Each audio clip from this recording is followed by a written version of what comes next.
प्रधानमंत्री नरेंद्र मोदी मॉस्को से वियना पहुंच गए हैं। वहां उनका राजकीय तरीके से स्वागत किया गया है। तस्वीरें आपको दिखा देते हैं कि कैसे राजकीय सम्मान यहां पर प्रधानमंत्री नरेंद्र मोदी को दिया गया जब वो वियना पहुंचे। ऑस्ट्रिया में उनकी 2 दिन की मौजूदगी है। वहां पर कई द्विपक्षीय वार्ता प्रधानमंत्री नरेंद्र मोदी करेंगे। और इस बीच भारतवंशियों में भी वहां पर ऑस्ट्रिया में प्रधानमंत्री की इस विजिट को लेकर जबरदस्त उत्साह है। कारोबार पर तो बातचीत होगी, लेकिन किस तरीके से संबंधों को प्रगाढ़ किया जाएगा, क्योंकि भारत का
शशांक मट्टू मेरे सहयोगी जुड़ गए हैं तमाम जानकारी के साथ। शशांक, किस लिहाज से प्रधानमंत्री का ये दौरा बेहद महत्वपूर्ण माना जा रहा है? क्या है वो हाईलाइट पॉइंट्स और इस 2 दिवसीय दौरे में क्या कुछ खास रहने वाला है? क्या है उनका कार्यक्रम?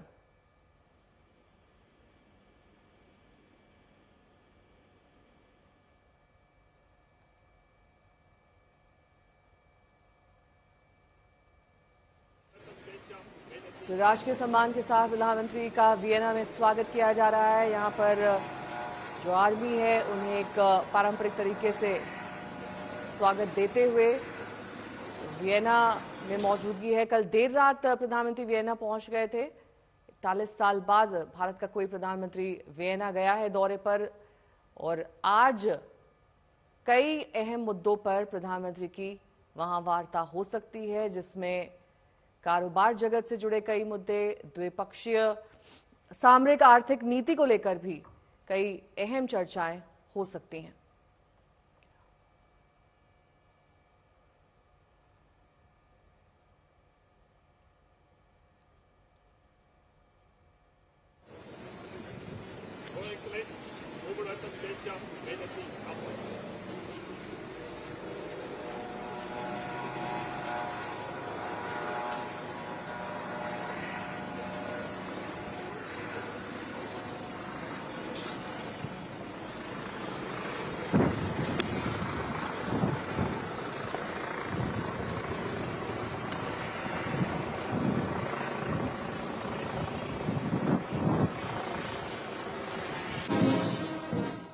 गौरव सावंत जुड़ गए हैं तमाम जानकारी के साथ। गौरव, आपने तो रूस का दौरा देखा, वियना की ये मुलाकात प्रधानमंत्री के वहां का दौरा किस लिहाज से अहम है? का ये दौरा बहुत महत्वपूर्ण है। 41 वर्षों के बाद भारत के प्रधानमंत्री पहली बार जा रहे हैं वियना। और 1983 में स्वर्गीय इंदिरा गांधी वो जब प्रधानमंत्री थी तो 1983 में वो गई थी। उसके 41 वर्ष बीत गए हैं और अब प्रधानमंत्री नरेंद्र मोदी वहां पर पहुंचे हैं। और आप देख रही हैं कितनी गर्मजोशी से उनका वहां स्वागत हो रहा है। किस तरह ऑस्ट्रेलिया के कलाकारों ने और ऑस्ट्रेलिया में संगीत का बहुत पुराना एक कल्चर है, उन्होंने वंदे मातरम तैयार किया प्रधानमंत्री नरेंद्र मोदी के लिए, उसे गाया, फिर उनको किस तरह से उनका स्वागत किया जा रहा है। वहां के चांसलर, वहां के राष्ट्रपति के साथ उनकी महत्वपूर्ण मुलाकातें हैं। और दोनों ही देश ये देख रहे हैं कि आर्थिक क्षेत्र में कहां कहां भारत और ऑस्ट्रिया अब सहयोग कर सकते हैं। भारत निवेश चाहता है, भारत ये चाहता है कि जो इमर्जिंग टेक्नोलॉजीज है उसमें कैसे निवेश को बढ़ाया जा सके। रूल ऑफ लॉ एक ऐसी चीज है जिसने दोनों देशों को बहुत साथ में बांधा भी हुआ है। दोनों बहुत ही सशक्त प्रजातंत्र भी है। और भारत की बढ़ती साख को देखकर अब विश्व के काफी देश ये चाहते हैं कि भारत के साथ आर्थिक संबंधों को और मजबूत किया जाए। नेहा, एक और बहुत महत्वपूर्ण बात यहाँ ये है कि भारत अब केवल 1.4 बिलियन लोगों की आवाज नहीं, G20 आपने भी कवर किया और आपने देखा किस तरह से G20 के बाद भारत ग्लोबल साउथ की आवाज बनकर उभरा है बहुत सशक्त तरीके से। तो विकासशील देशों की आवाज बनकर भारत अब उभर रहा है। और यही भारत का प्रयास है कि विकसित देश जब आर्थिक चुनौतियों का सामना कर रहे हो तो वो विकासशील देशों की अनदेखी न करें। बहुत बहुत शुक्रिया गौरव इस तमाम जानकारी के लिए आपका।